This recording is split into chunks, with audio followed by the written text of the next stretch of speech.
and teachers, the 4B's presentation of O. Henry's The Gift of the Magi. Please enjoy our show.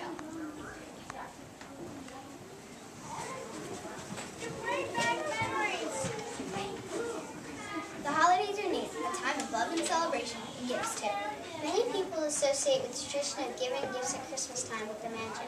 According to the Bible, the Magi were three men who traveled a great distance to give gifts to the baby Jesus. They are often called the wise men, but today let's tell you a tale about some other gifts.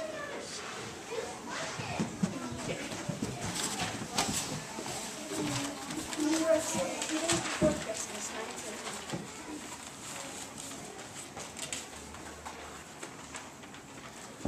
Stella? Deck the halls with boughs of holly, fa la la la la la la.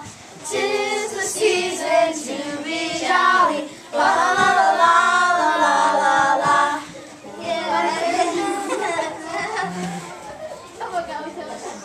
Stella and Jim are a young married couple living in New York City. What a splendid book that was. Indeed it was, Stella. Such a part of Christmas time is over so late. What shall we do now? We shall walk down the highway and window shop. But we haven't any money. Because nothing more. Besides, we can drink. I don't care if he's good. Oh, wouldn't it be lovely wearing one of those? They'll early as lovely just as they are. And look at these combs. I've admired them forever. Pure tortoiseshell. Imagine how they look in their hair.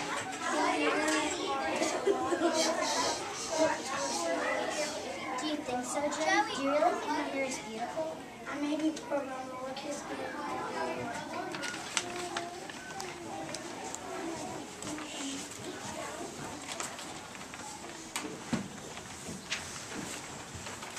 The next morning, $10 a foot.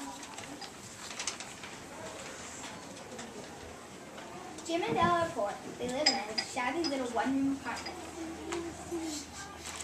But Jim does have one possession he's proud of, his pocket watch.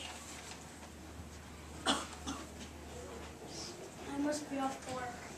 Don't be home late, Jim. I'll put my time in and nothing else. You look so sophisticated when you glance at your watch. Do I even with all the straps place on the chain? Who's to notice the strap on such a handsome man is holding such a glorious watch? Jim leaves for his office. On the way out, he waves to the janitor, Sydney. Good morning, Mr. Young. Off to work already, are you? I must have been late for work. No, sir. It's quite a watch.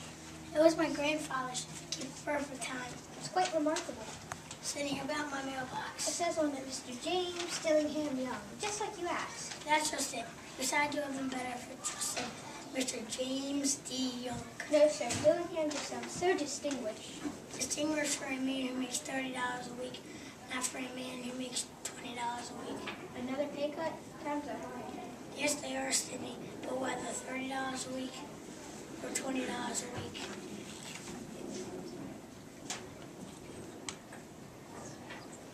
I must be on time.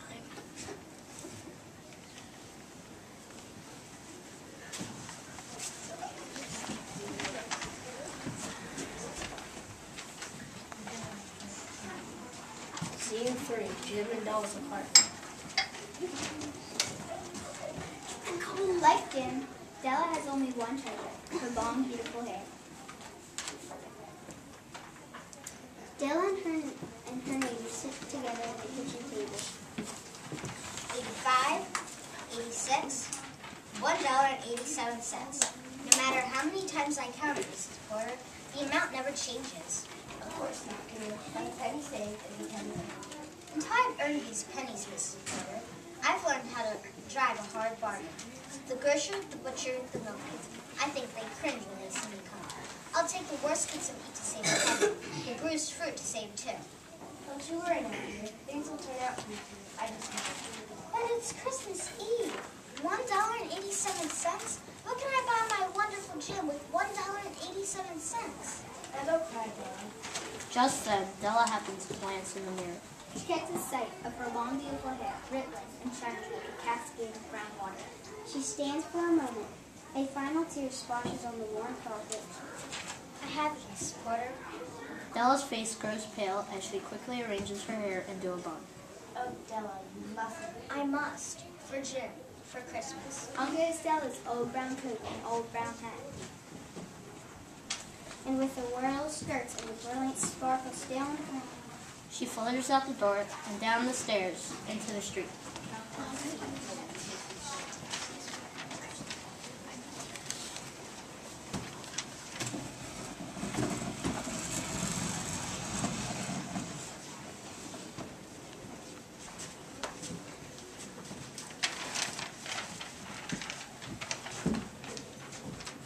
Scene 4, on Broadway.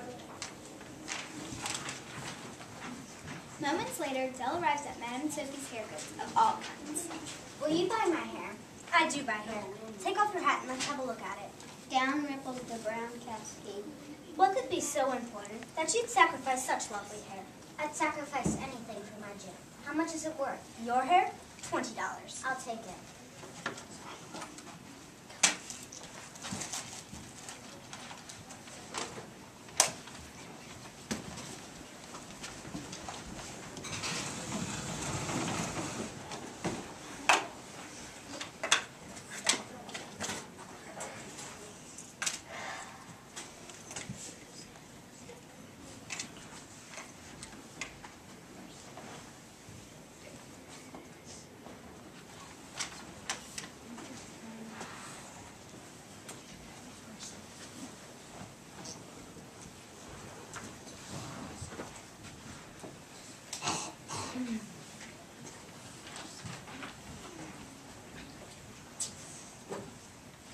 Her hair gone and $20 crumpled in her face. Della rushes out onto the street. Now for Jim's present. For 2 hours, Della ransacks the stores, searching for that special something. He needs a new everything, and every day he goes off to work without gloves to his hands. But this gift must be something precious, something worthy of the honor of being owned by Jim. She soon spots just the thing. May I help you? Might I see that watch, Jim? Why, certainly, miss. It's platinum. A fine chain, but very expensive. It's so perfect for my husband. With a chain like this on his watch, he could check time in anyone's company. How much is it? $21. I'll take it.